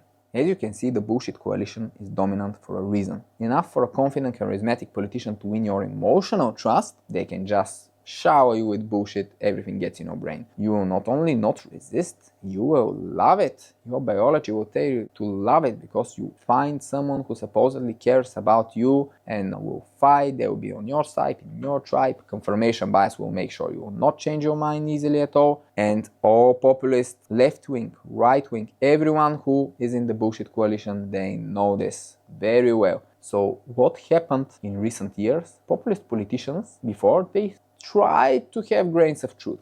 Now they realized it doesn't matter. Doesn't matter. No one gives a shit. It's all about emotions. Here's when this actually happened. 2016, Trump first election year, Brexit year, and Trump got this very damning tape where he was talking about women and he said, well, you should just grab them by the pussy. You know, this should have been a distraction, really. He was caught on tape, it was definitely him. There was huge pressure. He had to apologize and seem like a complete fool for saying this. And by apologizing, he also seemed like a loser because in politics, only losers get to apologize. Otherwise, you don't get to apologize. So it seems that he was finished. You can play 2016 clips on the TV, the host, the talk shows. Everyone presumed him finished. People said on live TV in the US, Donald Trump will never be president. They said it on live TV. Smart people, really smart people from every walk of life said Donald Trump will never be president after the grab them by the pussy stuff. Well, boy, they were wrong. Boy, they were wrong. In every previous US election cycle, this would have been game and match. He would have no chance. But the game had changed, and they realized too late. Of course, not only Donald Trump, but also a lot of other US politicians, actually most of them are full of bullshit. It's not about being political or picking sides. Their system itself is broken, mostly because of too much money in politics and just the disconnection, the alienation between the politicians and the regular people who are just being mercilessly manipulated for attention, trust, and money.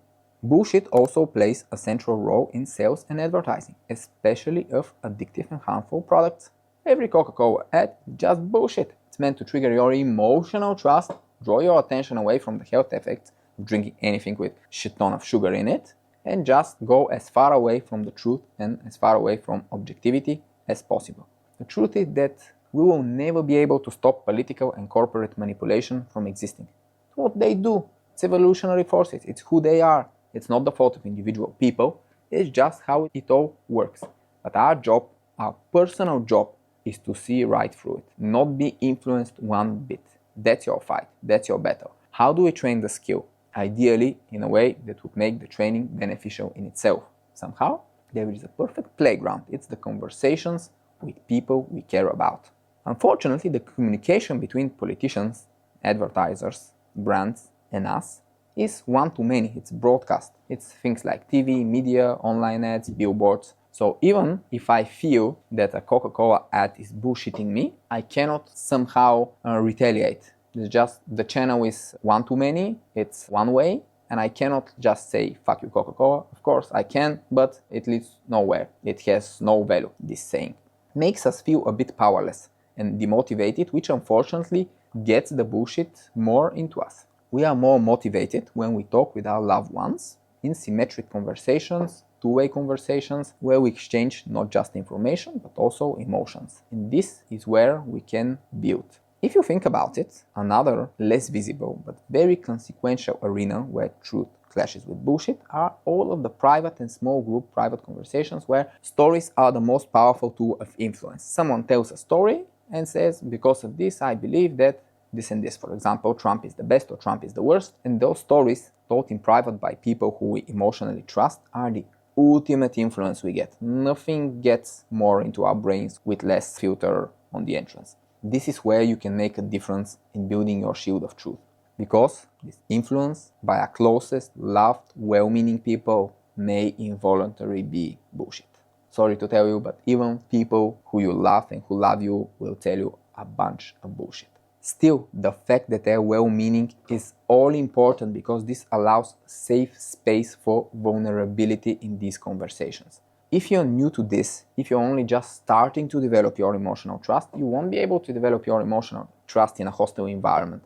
But in such a safe space with your loved ones where you have different opinions and their opinion may be bullshit or your opinion may be bullshit, but it doesn't matter. You care about each other, so you can just agree to disagree and you can bridge your differences while still trying to see what the truth is. And here, for the first time, by agreeing to disagree and still having complete emotional trust to the other person, despite disagreeing, you can start to feel the difference between emotional and intellectual trust. You see, there's something else. I trust, let's say, my mom or my sister or my brother or my uncle about this. I totally trust their good intentions, their good emotional intentions, but I don't trust them intellectually in this. Intellectual trust is something else. And this is how you start the journey. This is how you can focus on intellectual trust, have a feeling about what it is, and then you can start using it, interacting with the world where there are also potentially malicious players, not just well-intended. So, how to turn the tables on how truth forms in us using intellectual trust. First, there's something we have to get out of the way. The emotional trust is biological and will always be extremely powerful, much more powerful than your intellectual trust.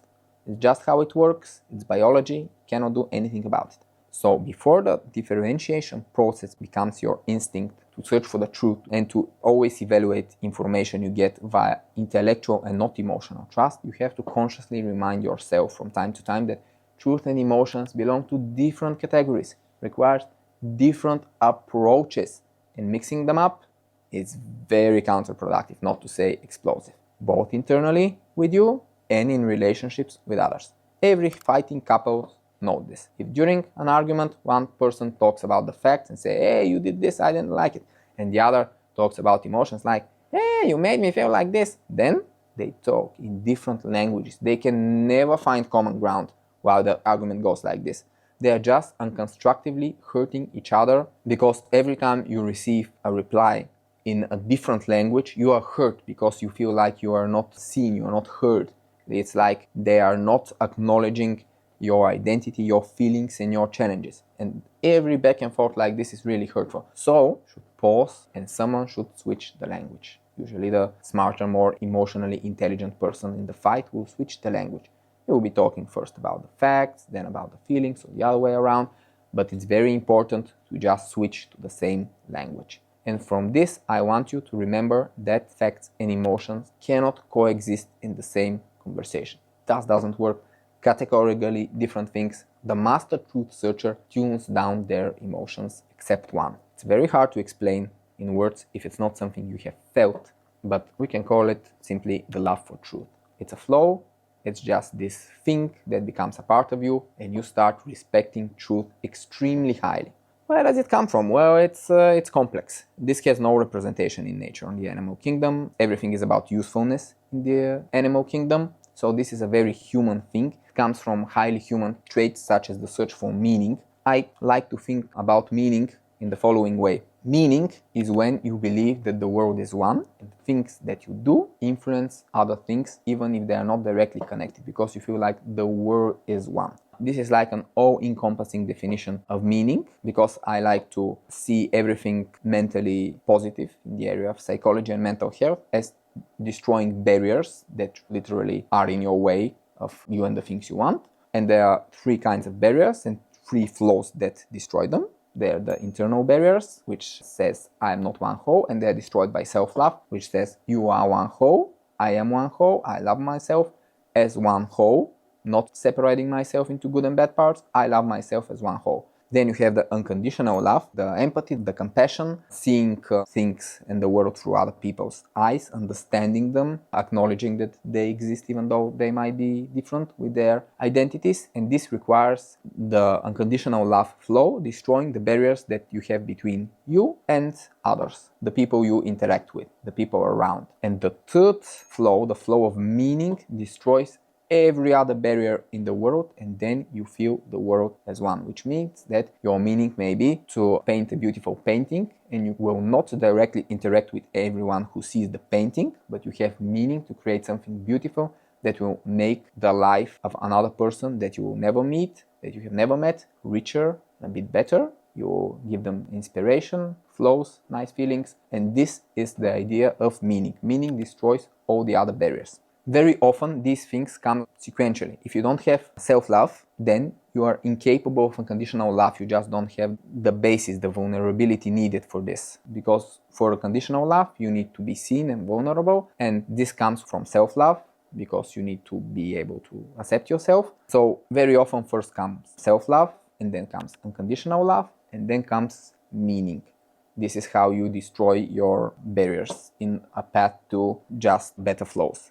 So until you have meaning and all of these flows that you need in order to get to meaning with most people, until you have this, you will not be able to see the value of truth. Because what is truth? Truth is just an ideal for a better society. Because for a single person, the truth is not so useful. It's useful when they interact with society, but for society, truth is extremely important, because if there's no truth, society gets into the downward spirals of the bullshit, and basically it's game over for a good society. We get a much, much lower societal level. So basically the love for truth comes from meaning. You see the whole world as one. You wish the best things possible to every unknown person in the world. You wish the best structure for society, and you know that truth is needed for this, the ideal of truth. So you love truth when you have a very broad idea of meaning. So you not just have any meaning, it's not just the meaning that you sing beautiful songs or paint beautiful pictures. You need to have a very wide, constructive idea of meaning in the whole world as one, and then you can love truth. But it's not impossible. A lot of people have all of the loves and meaning and truth. It's not like, don't want it to sound like it's extremely hard. It's just the end of the road. It's not extremely hard in any way. For example, who has love for truth?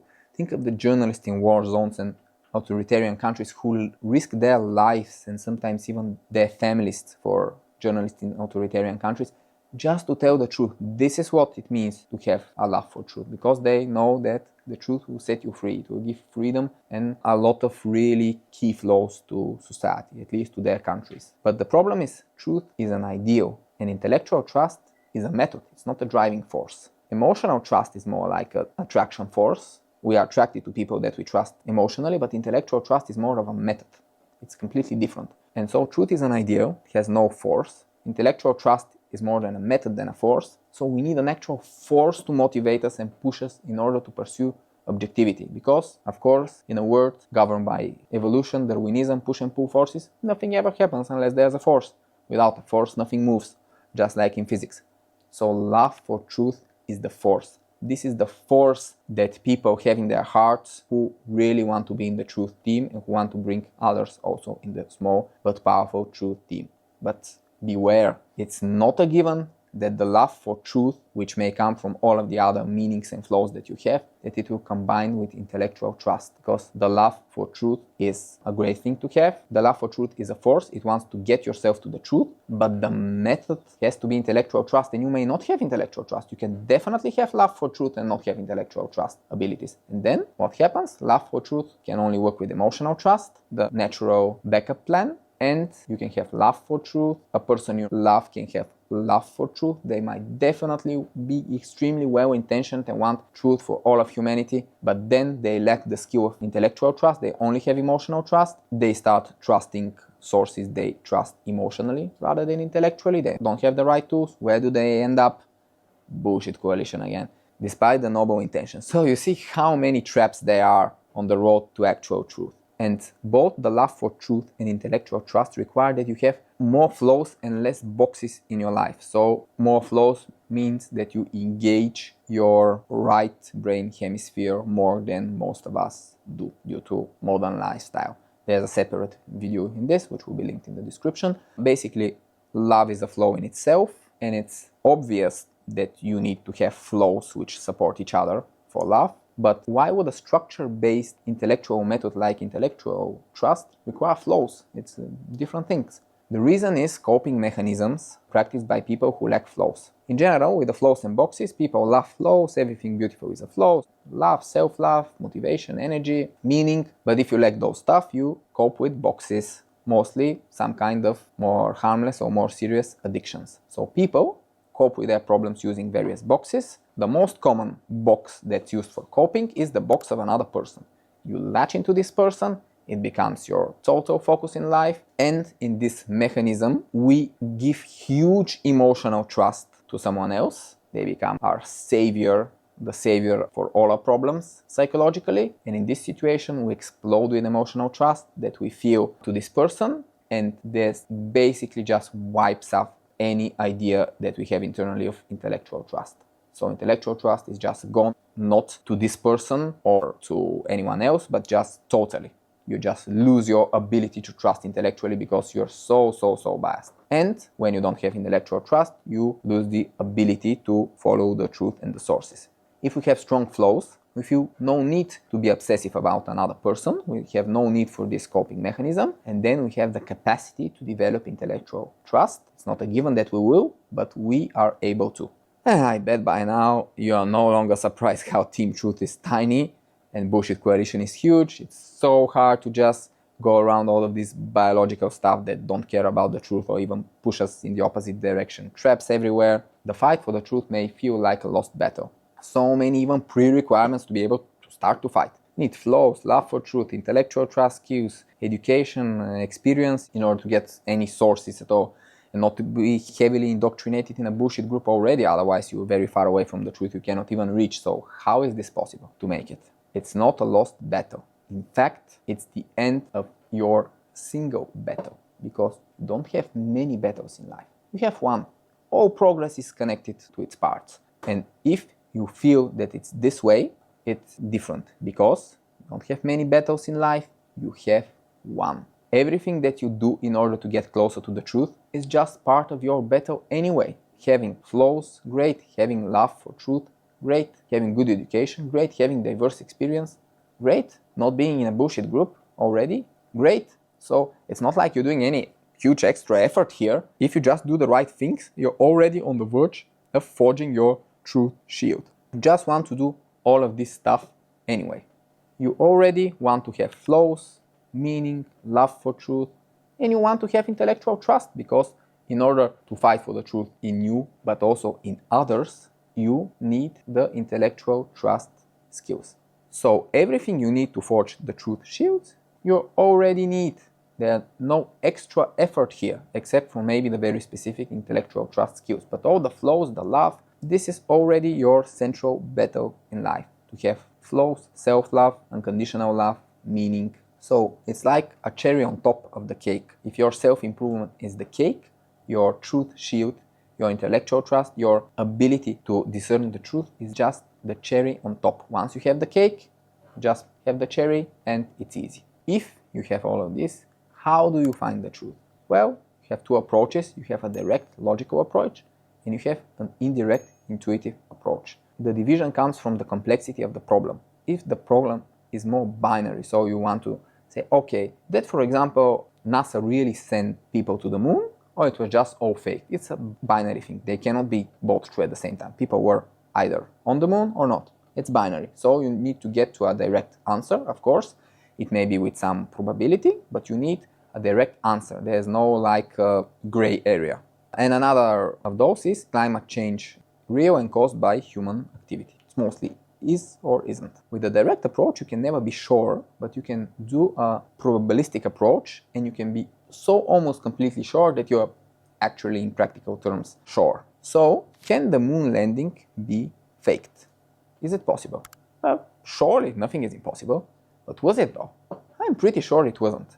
Why? Because of the incentives and their probabilities. With a direct approach, you see the likely truth, which is humans actually went to the moon, which is what everyone believes. See if it matches the incentives of the players involved. Is there something that doesn't match? And see if there's any alternative that is probable and it matches the incentive.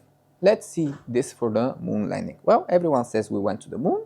There's no major reason to believe. Everyone fucking lies in our faces, so we probably did.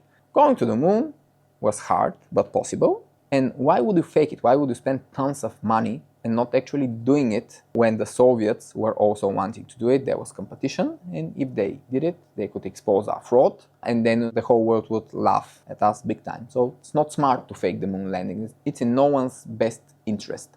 But then again, imagine what it would take to fake this. The Apollo program has 400,000 people working on it.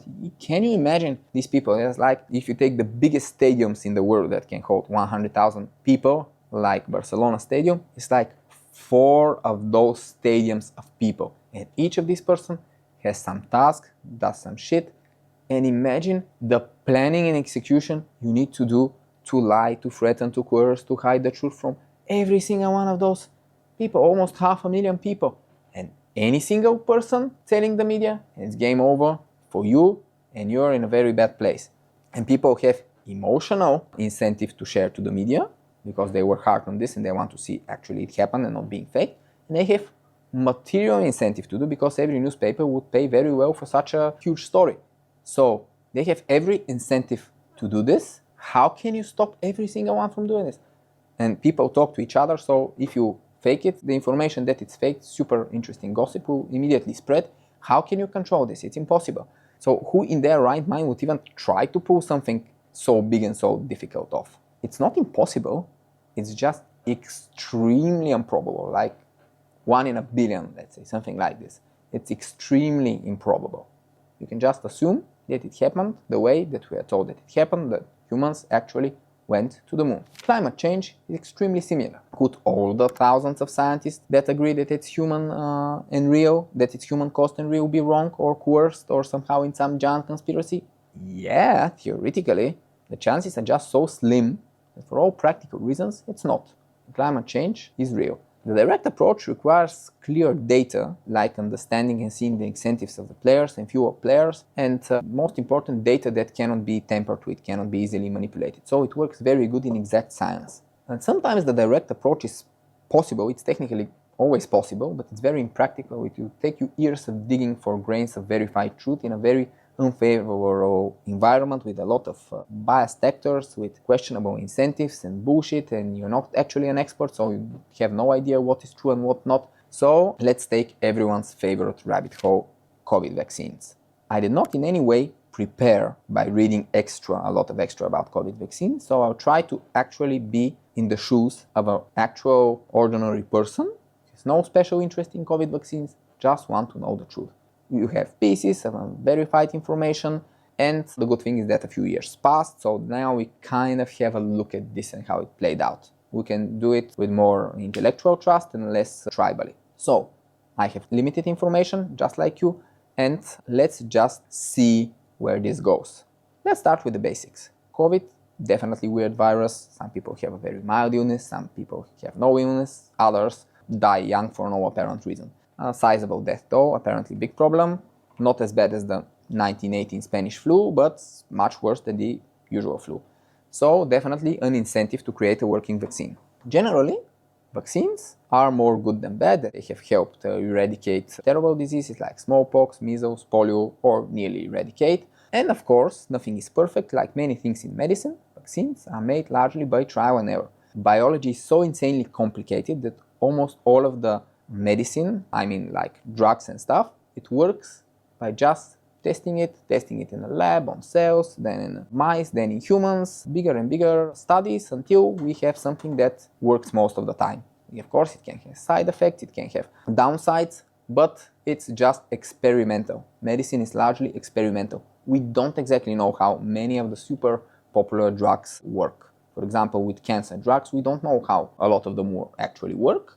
We just test them and they work more often than they not work. That's how it works. So vaccines are also quite experimental because the immune system with which they interact is so complex. It's an extremely complex system in the human body, and we don't exactly know how everything works. Actually, there are a lot of blank spaces in our knowledge about the immune system. That's why, for example, it's very hard to treat allergies, because allergies, which are misfirings of the immune system, we actually have no exact science of how they work and how to counter them. Vaccines are experimental, and there have been cases, unfortunately, in history where vaccines that were either ineffective or with dangerous side effects. They were spotted during trials, but they were still released into the market because of the greed of pharmaceutical companies. Despite vaccines being a great boost to human health, there were cases when pharmaceutical companies, driven by greed, release on the market vaccines with known problems, which end up being administered on millions of people. Then there's a big scandal and it's being withdrawn. There are a lot of those cases. Of course, again, I stress that vaccines have saved much more lives and well-being than they have taken away. This is easy to prove by historical data, and it's not comparable. It's a big difference. But COVID was a bit different than most diseases. First, COVID was a very new virus that we didn't have enough scientific data about, even in the age of modern genetics. There was a lot of urgency, which meant that the vaccine had to be developed fast, and there was no data on how the virus will evolve and mutate, which is very critical for the vaccines to keep them effective. And it was a huge opportunity for profit by pharma companies. There were tens of billions of dollars on the line. And in cases of crisis, governments have to make compromises. They don't know what the best decision is. They make mistakes. For example, FDR, Roosevelt, largely positive president in America, made in the Second World War, very stupid decision to get all Japanese living in the United States and put them into internment camps. Extremely stupid decision. They were just ordinary people. They did it out of fear that there will be spies or sabotage or something. But it was just a very stupid decision by an otherwise very good president who did a lot of great things. Governments, in times of crisis like wars or pandemics, they do shit that they later regret, but because they feel obliged to do something, because doing nothing is still doing something. Choices had to be made, and of course the government may end up making a very bad choice, but they have to do some choice.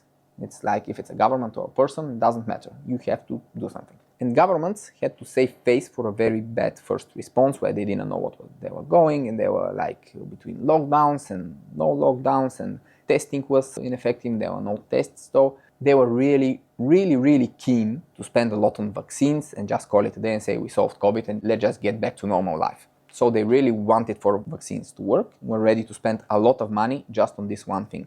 The thing was that COVID became very political, even for things such as masks.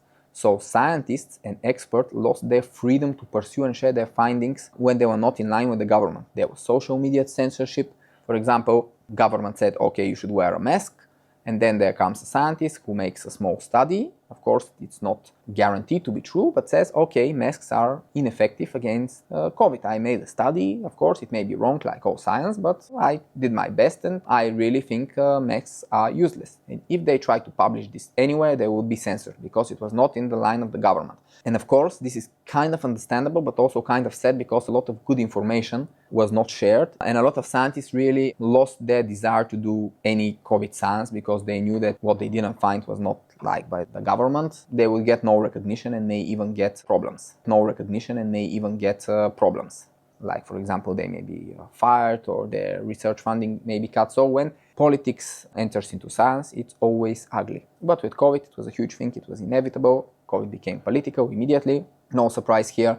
But we see that with COVID, you couldn't actually trust science like you usually be able to trust it with something that is not so extreme and urgent, because the government intervened with science. And data, even about who died from COVID and who died from other causes, was in the hands of the government. And this data was not actually shared in a clean enough way that you could trust it. Because every government can decide to treat this death as COVID death and this death as not COVID death, and make the statistic whatever they want in order to decide, for example, to push vaccine in the population.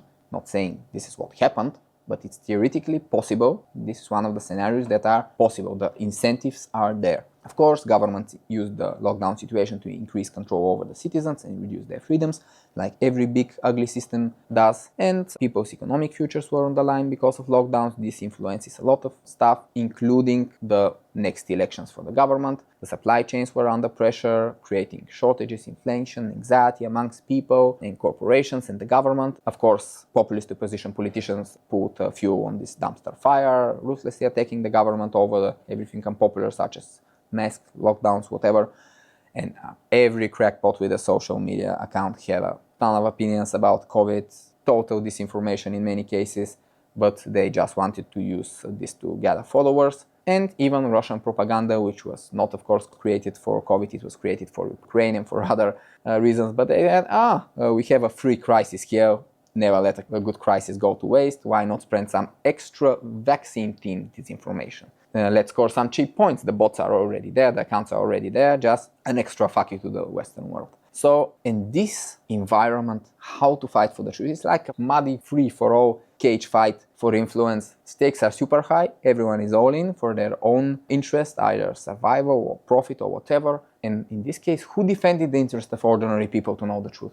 No one. Everyone has an agenda. Maybe some of the scientists are really impartial, but if they can get censors, that you don't know who to trust. Maybe half the studies got one result and was censored, and the other got the right result for the government, and they were not. So they were published. So you really didn't know what was going on. In this low quality, distorted chaos of conflicting data, there are just very few things that you can be sure of. First thing is that pharma companies made a ton of money. They overpriced vaccines, they used the crisis, they were greedy, definitely super greedy, and of course, with tens of billions in the line, huge lobbying. Definitely they lobbied the governments to push vaccines and make them as close to mandatory as possible. When tens of billions are on the line, I can bet you transparency is lost, conversations move behind closed doors, and we do politics like we do it here in Bulgaria, which is not a good thing. The vaccines did not have side effects that were common and severe at the same time, at least in the short term. So like a ton of people didn't just fall and die or get extremely sick. The vaccine seems that they were safer than COVID for most people, but you cannot ever be sure about yourself if you're one of those most people. As one friend I have who works at a pharma company said, well, try giving just aspirin to 3 billion people and see. Of course, there will be side effects with some of them. Like, this is a drug. Of course, some bodies will react differently. Medicine and side effects in vaccines is just a matter of statistics. There may be some long-term side effects, but it's hard to estimate because a lot of things happened at the same time. And even if you count the vaccinated and unvaccinated population separately, they suffered different amounts of stress because of the lockdowns. So you don't have a clear picture. Obviously, unvaccinated people are more freedom-loving people, naturally. So they suffered a larger psychological shock of lockdown because it was simultaneously taking away their freedom and pushing a vaccine that they don't like the idea of. So they suffered a psychological damage. People who didn't give so many fucks about freedom, most of them got vaccines, and because they are more like a collectivist and not individualist identity, they didn't feel so bad in the lockdowns because they had the feeling, okay, I'm doing the right thing, the government is on my side, this is for the protection of everyone. So they didn't suffer like the psychological shock of, okay, my identity is like clashing with the government and its policy. So it's very hard to get a clear picture, of course, being stressed by your core values like freedom being trampled by the government has a lot of long-term health effects. And if this comes from vaccines or with all of these psychology stresses, with all of these potential downward spirals that can happen with the body, all of the somatics, it's very hard to know. It looks like vaccines are kind of safe long-term, but given that the studies could maybe not be published if they were not again in line with the government and the politics, cannot be sure. Looks more likely to be this way, but given the incentives, you cannot be sure. Disclaimer, I'm not vaccinated because when the vaccines come, I already had COVID twice because of not really isolating myself a lot during COVID. So yeah, I'm not vaccinated. It was not really a choice for me. When you had COVID twice and you had a very mild illness, it doesn't make sense to get vaccinated. So for me, it was not any huge personal choice, but for many people it was, especially more elderly and vulnerable people. And the vaccines were not as effective as promised. We heard so much about the herd immunity thing, then it turned out that the vaccine probably helps you get a mild illness so it can prevent deaths, but you can still spread the disease, so there was no herd immunity thing. Well, a lot of people were extremely disappointed that they were promised herd immunity and then everyone got vaccinated and there was no herd immunity thing because the virus was still spreading like crazy. So people felt deceived, actually. Some of my friends felt completely deceived by the story they were told, and then what happened? Still, we're talking here about probably a lot of safe lives thanks to vaccines.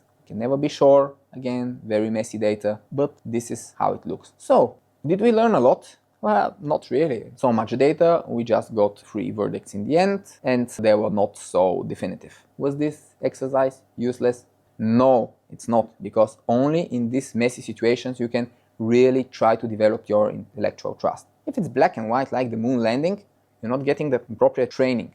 But here, like COVID, bad information, twisted incentives, here is where you learn to trust your intellectual trust.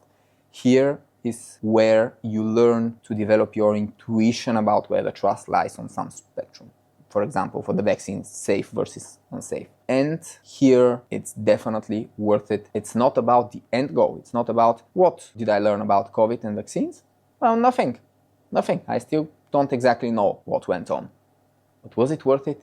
Yes, because it was a great exercise how to search for the truth in a very messy, very polluted environment. And this is definitely worth it. So what? We got an overpriced vaccine, produced fast, kind of work, make pharma companies rich, was used by the government to increase control over the population by rules and certificates, and bitterly divided society. Is it good or bad? Probably a bit more good than bad, but no one can really know. And it's an okay answer to not know, but you should always try. That's the point. Always try. So the indirect approach doesn't really get you anywhere, but it's still very valuable because you learn mid-process that it's a polluted environment, that there's not good data, but you learn how to do it. And you learn that not everything is black and white. COVID didn't go away, but also we didn't all die from vaccines. Okay, middle ground. And it's okay to not be tribal about such things, and it's actually better to not be tribal because people went extremely tribal on this one. Well, the truth is likely somewhere in the middle. So we didn't get the exact truth. We lack good data, everything leads to great areas. Still, this process is extremely valuable to train our intellectual trust. And this is also valuable to know who to trust, because every one of your friends, your relatives, people online on social media who bails out and is extremely tribal on something such as COVID vaccines, you see that this person is much more tribal than they have a feel for nuance. And when people have lost the appreciation for nuance, you should not trust them intellectually, ideally about any subject. You should find better sources, because these people, they are lost on the nuance and they don't value the truth, and they will end somewhere in the bullshit camps. More often than not, of course. And we learn more about complex systems. We learn that complex systems may surprise us. Australia, developed country, all about human rights. Suddenly the harshest lockdowns in the world, maybe after China. And many facades fall, high-stake times, crisis. So along with the biased data, you get very fresh perspectives. You see, oh, Australia was not what it seemed to be. They can be ugly. So often not pretty, but very valuable data points. We train ourselves to be patient, not arrive at premature conclusions, not fall into the trap of tribal emotions. I dislike the greedy pharma companies as much as anyone. If I could just destroy some of them, I would really consider destroying the company, not the people in it, of course. It's not their fault, but if I could just snap a finger and a pharma company disappears, I would think about it. Like, I dislike the pharma companies, definitely. Of course, they are the best that we have in the current situation, but were they evil when they were knowingly created the US opioid crisis? Probably not. They were greedy, yes. Evil? Probably not. Again, no clear answer, but my feeling is that there was not pure evil with the COVID vaccines. And of course, if you believe the vaccines contain microchips, remember the moon landing? Imagine what it would take to pull this off. And please, just come on. Not even Bill Gates can do it. The COVID pandemic was a very human experience that showed the best and the worst of what we are capable of. And even if we don't know what happened exactly, having some intuition, some feel about the truth may help us in future similar situations. And it's worth, even though we didn't get clear answers like with the moon landing or with climate change, it's worth trying to to get something. Of course, like, don't go down rabbit holes and waste your whole life searching for grains of truth in polluted data, but you already have some data. You're talking to people, you read media stuff, and you have data points. Try to lay them on a framework that helps.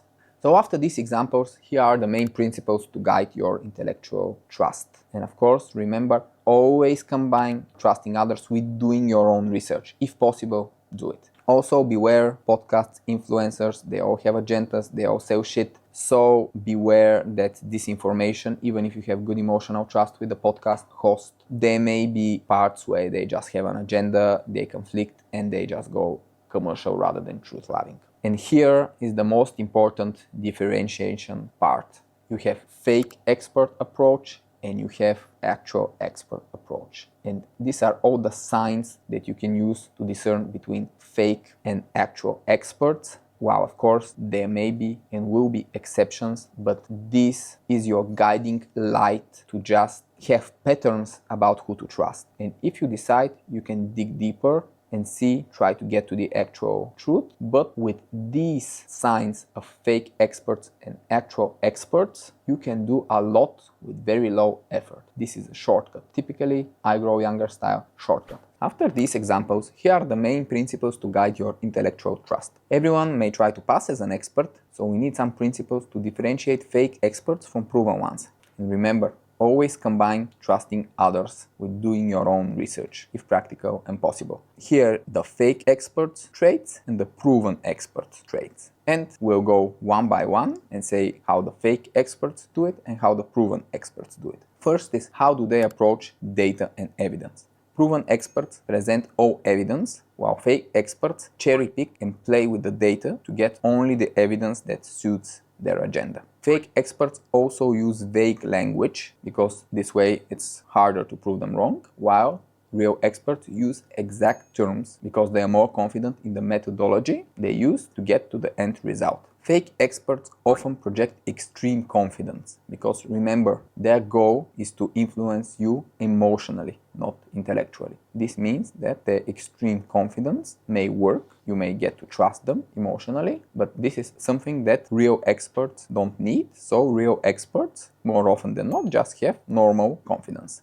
As fake experts try to get to your emotions, if they suspect that you may hate someone, like for example the pharma companies from the COVID example, they may use derogatory language, while real experts always try to be respectful and polite. Fake experts have an answer to everything, because this is how they try to project their non-existing competence, while real experts don't always have an answer. Science cannot answer all questions. It depends on the data, it depends on the questions asked. So don't expect that if an expert doesn't have a clear answer to a question, that it means that they are a fake expert. Actually, it's much more of a sign that they are a real expert. Similarly, fake experts do not assume they can be wrong, while real experts are not afraid to be wrong. Being wrong is part of the scientific process. You are wrong, then you improve the process, you improve the data, you improve the methodology, and you get closer to the truth. Real experts seek verification from peer experts. They always get their publications, their results in the open, and they are perfectly okay with total scrutiny. While fake experts only seek verification from the public, from ignorant masses, and they don't like being verified by real experts. Also, fake experts rarely cooperate with each other, mostly because in the bullshit coalition they each have their own agenda and they are afraid of their competition, while real experts like cooperating with each other even if they disagree. Fake experts are very clearly distinguished by extensive use of storytelling. Storytelling is a shortcut to the mind of the listener. It builds emotional trust like nothing else, and is a very dangerous propaganda tool. While real experts don't overuse storytelling, because storytelling and facts are different things, and it's great to use facts. You may use a story to illustrate something, but stories should never be the majority part of any case presented when we try to get to the truth. Also, fake experts may overuse humor and sarcasm if they try to avoid being derogatory, while a real expert would not overuse humor and sarcasm because searching for the truth is a serious matter. And in general, real experts try to keep facts and emotions and everything that causes emotions separate, while fake experts regularly mix facts with emotions in order to emotionally manipulate their listeners. Fake experts also don't value different ideas, again because of the competition, while real experts evaluate ideas impartially, and in this way they are always being fair to ideas and they judge the ideas by the idea itself, not where it's coming from, them or someone else. Fake experts are not aware of their own biases, which is if they're good intentioned, or are outright manipulators, while real experts are aware of their own biases and always try to set up the method, the experiment, in a way that prevents the biases from influencing the result, so that the truth that we are fighting for is not influenced by the biases. And such an example is a double-blind trial, which means that no one, even the researcher, doesn't know which sample group is which makes it impossible for any bias to sneak in when working with the data.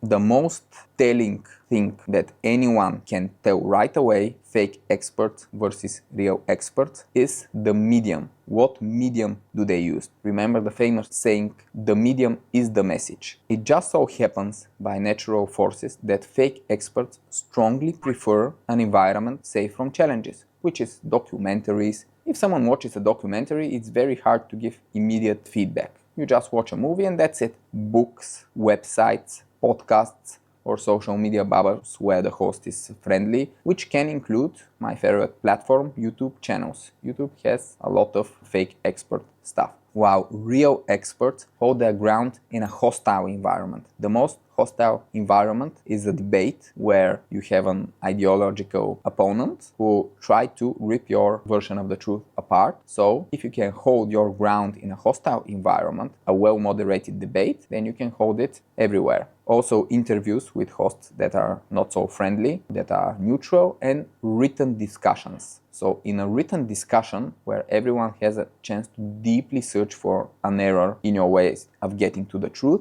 it's very hard for bullshit to hold its own. So a written debate is actually maybe the hardest test to pass. But we are talking written debate with experts, not YouTube comments or flame wars on Facebook groups. Once you have those, the rest is pattern recognition. You see different experts saying different things in different mediums. You kind of get the gist over time who is a real expert, who values truth, who is well-intentioned. You also get to trust some mediums more than others. For example, I would trust a specialized Facebook group full of experts more than just a mainstream media over some topic, because media always has some interest, while the people in the Facebook group, especially if it's clear that they don't have a vested interest, they don't try to sell you something, they don't try to promote shit to you, then it's very probable that their opinion will have less bullshit than some biased media or even podcast. If hundreds of proven experts say the opposite of one supposedly proven one on a given issue, supposedly proven one should no longer be considered proven, because there have been cases where someone is very highly regarded in the scientific community, so they were proven at first, but then they spread bullshit. A famous example is the inventor of the PCR test, which hugely advanced medicine, and he won a Nobel Prize. But guess what? He was not only widely regarded as an asshole, but he turned out not to be a true scientist, because he then turned out to be an HIV denier and spread extremely dangerous propaganda about the HIV virus not causing AIDS, which caused completely preventable deaths in South Africa. Remember, with intellectual trust, nothing is a given. Even the best scientists can just have a crazy shift of mind and start promoting some bullshit. As you see, even Nobel Prizes are not a guarantee. So always keep the pattern recognition on. Nothing is for certain, but again, work with probabilities and have your cornerstones for things that are almost certain. Always remember, strong beliefs, loosely held. You may have your strong beliefs, you try to get to the truth, believe in it, but if you are confronted with real, actual confronting evidence and you cannot really deny it and you feel that you have been wrong, you have to change your beliefs. It can be uncomfortable, but it's how you get closer to the truth.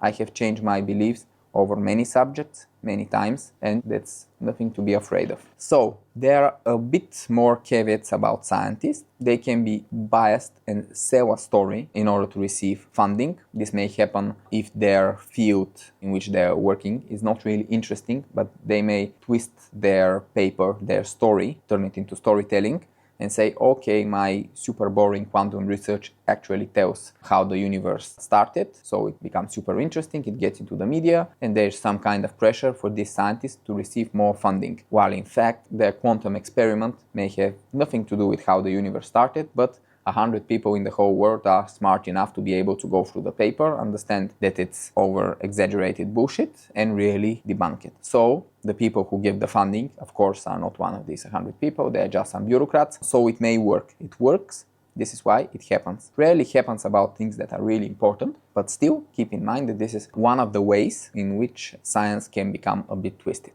A more common case is where scientists work on useless projects in order to publish papers, get more fame and funding. Some areas of science, like again theoretical physics, can become a hotbed for this.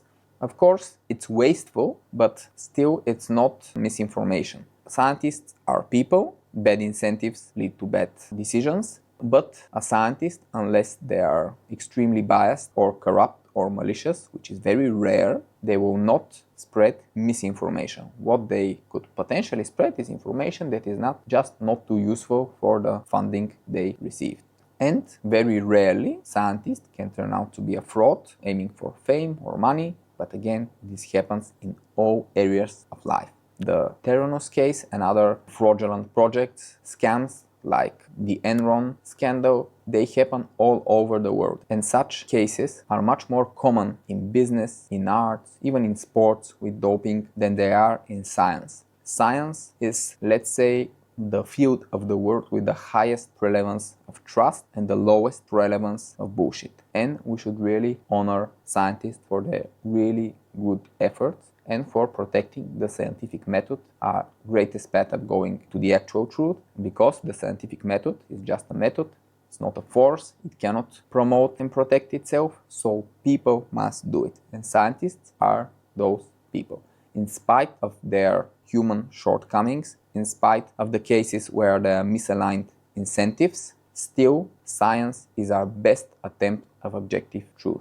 And in general, science is to be trusted. It's not perfect, but good enough to be trusted unless you have a very strong reason not to. Fake experts also don't lie all the time. They advance their agenda, which, like most bullshit, will usually contain lies and truth. So they may try to blend in by telling truth about subjects where they have no agenda about. Keep this in mind.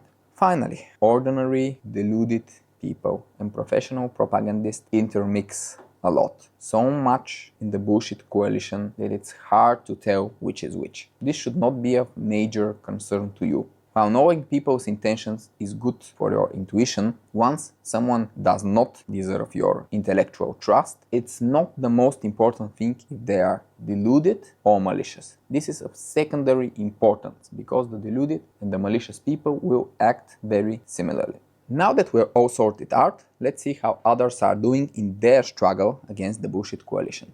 First, a question. Why fight for the truth in others?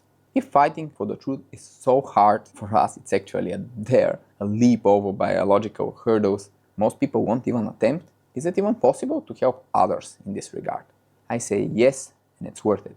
Imagine someone lost in the bullshit coalition. They are blissfully unaware how far from objectivity they actually are. They feel no discomfort. There is no biological force that can bring them closer to the truth unless their bullshit tribe disintegrates and they have to search for another. Even then, the odds they will get closer to the truth are slim. They only pretend to care about the truth. What they really crave is human connection and acceptance of who they are. In a world where we never intervene to help such people, most of them will remain in the deluded state for the rest of their lives. Intervening is very inefficient, but it's better than doing nothing. Because if you bring one person closer to the truth, you change the life. Not only that, but this person will share the truth with others. They will vote better, they will spend and invest their money better, more consciously. The chances are slim of success, but the stakes are high. If you win big for others and the world. We want to live in a world with more truth and less bullshit. Now that we got this out of the way, how to fight for the truth in others? The answer to any hard problem in life always comes from flows. Unconditional love, understanding, compassion are essential to building emotional trust. Without emotional trust, no one will give a flying fuck about your arguments. On the contrary, you might just make their beliefs more extreme. Even with emotional trust, you are in for a long uphill battle. Letting go of any structure is psychologically hard. Nothing can really come in its place. You may have the complete objective truth, but for the one you're helping, this is a foreign structure. It comes from outside. It's instinctively less trustworthy. They will instinctively reject it unless something really meaningful happens. Stronger flows will help reduce the influence of those box structures, and it will open space for new intuition about the topic. So never apply any pressure, even if you're 100% sure you're correct about where the truth lies. Even if you're talking to a flat earther, your goal is to open space for consideration, to melt the ice. Then the process of intellectual change is started, and it will complete over time with the other person as the direction is set right and they're going the right way. Whatever happens, never do anything that might instill guilt or shame in the other person about them being far away from the truth. This is unethical and unhelpful. It just paralyzes the person, makes them defensive, prevents them from taking any meaningful action or changing their belief. The only way to really help someone get closer to the truth takes unconditional love. Be prepared to be factually correct yet emotionally vulnerable. Give the person safe space. They need it for any kind of change to happen. If you feel pushback, the act of pushback means that you are actively making the problem worse. In this moment, in the moment of the pushback. So you may be very gentle, try to present a different view, be very empathetic. If you feel pushback, this means two things. First, you struck some chord about change. This is why the pushback is happening. But the moment the pushback is happening, the problem is actually getting worse, because this is the moment where the person is actively building defenses and becoming more closed or more extreme. Remember, when people get defensive, they harden their beliefs. So when they get on the defensive state, you are no longer being productive in your conversation. Don't dwell on it. We all fuck up. Pause. Change the approach to a more gentle one. Most people expect you to push back on their pushback, so it can become a back and forth intellectual argument, but you won't. Surprise them and show your unconditional love instead, exactly in the moment where they're pushing back. These asymmetrical actions are what melts the ice emotionally. Always remember, people started believing in bullshit due to emotional reasons. Only via emotional power will you be able to change their mind. Facts won't help. I know it's strange because truth is about the facts, but facts won't help. They won't help without you showing love, acceptance, and care, no matter how convincing the facts are. So give it a try, and good luck. You'll need it. It's not easy. Finally, something personally from me. Of course, everything up to this point was still kind of personal, but I just want to share my story, my path to the truth. This has been an emotional video because of the problems that the world and almost all people have with finding the truth. And although I have been raised by my engineer parents to respect truth and science above all, I have been in my own deep rabbit holes of conspiracy theories and complete ignorance. I have even watched 2 Alex Jones documentaries a long time ago. Like, imagine how deep I was in the wrong direction. At age 21, I had zero idea of how the world works due to lack of proper education or mentors, which I found later or had earlier but understood later. And having the focus of being a professional chess player in my first 15 years of my more conscious life, I was very narrow-minded. I was very boxy. I didn't have enough flows, I didn't have much emotional intelligence. And in this period, I was often humbled by people who understood the world much better than me, but this didn't help me. Somehow my emotions and my feelings of inadequacy stood in the way of intellectual improvement. But when I found flows in nature, when I tried to shatter those barriers, and when I found true unconditional love, things improved a lot. I became a better listener, a better learner, because I didn't have those barriers between me and other people, between me and my mentors. And I had to start from scratch my education, my search for the truth at age 21. But I started loving the process. It was no longer just educating myself because of the result. It was because I was curious, because I loved searching for the truth. And I loved then sharing it with people if I was confident enough. Truth was no longer the destination, it was the journey. And I needed time, but 17 years later, I have a decent understanding of science and how the world works.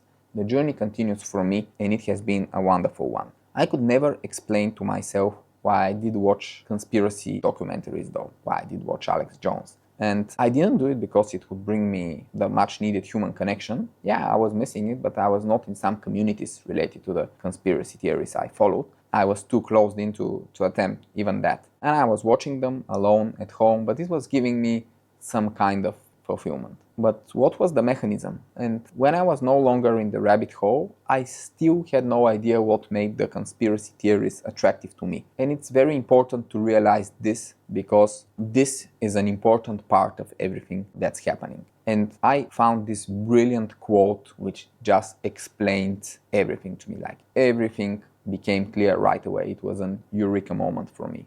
Here's the quote, it's from Alan Moore. The main thing that I learned about conspiracy theory is that conspiracy theorists believe in a conspiracy because that is more comforting. The truth of the world is that it's actually chaotic. The truth is that it's not the Illuminati, the Jewish banking conspiracy, or the grey alien theory. The truth is far more frightening. Nobody is in control. The world is rudderless. This is the quote that everyone who either has some attraction to conspiracy theories or has friends who have, or loved ones, which is probably all people have someone they know who is very much into this, they should know that conspiracy theorists are a way of searching for security, for control in a very chaotic world.